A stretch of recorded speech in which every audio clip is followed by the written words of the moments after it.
Thomas the Tank Engine was feeling bright and cheerful. It was a splendid day. "Good morning," he whistled to some cows, but the cows didn't reply. "Never mind," said Thomas. "They're busy with their breakfast." Next, he saw Bertie.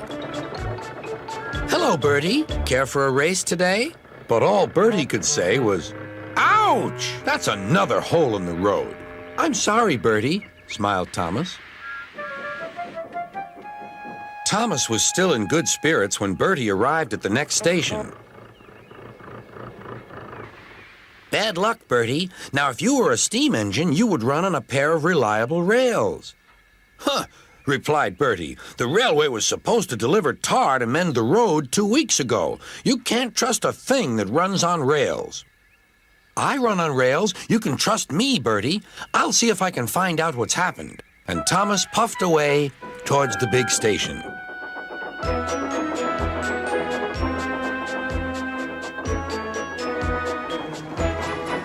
James was snorting about in the yard.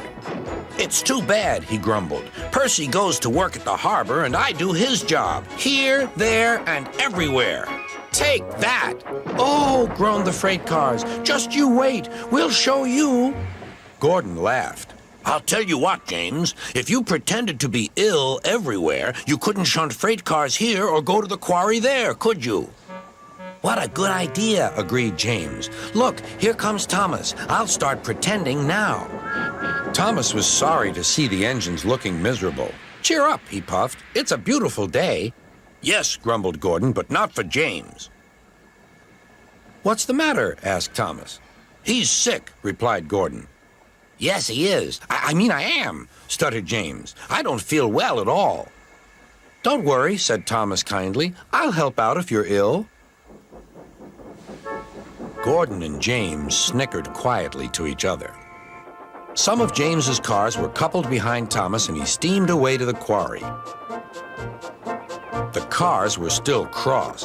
"We couldn't pay James back for bumping us, so we'll play tricks on Thomas instead. One engine is as good as another." But Thomas didn't hear them. He collected all the stone from the quarry and set off back to the junction.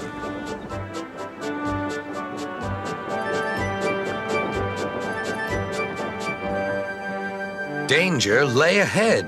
"Now for our plan," giggled the cars. "Go faster, go faster." They pushed Thomas over the switches. "Slow down," called Thomas's driver and applied the brakes.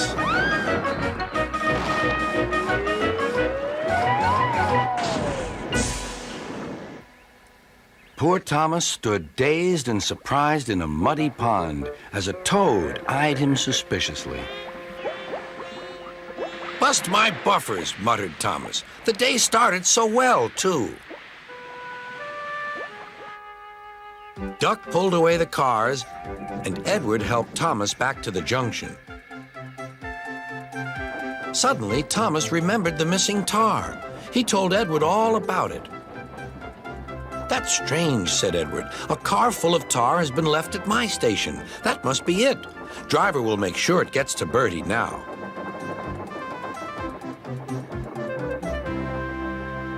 Later, James spoke to Thomas. "I'm sorry about your accident," he muttered, "and so is Gordon. We didn't mean to get you into trouble." "No, indeed," spluttered Gordon. "A mere misunderstanding, Thomas. All's well that ends well." Just then, Bertie arrived. He looked much more cheerful. "My road's being mended now." "Oh, I am glad," replied Thomas. "Thanks for all you did," added Bertie. "Now I know I can trust an engine, especially if his name is Thomas." Gordon and James puffed silently away to the shed, but Thomas still had company. "Well, well," he sighed, "what a day for surprises." The toad, who was looking forward to a ride home, noisily agreed.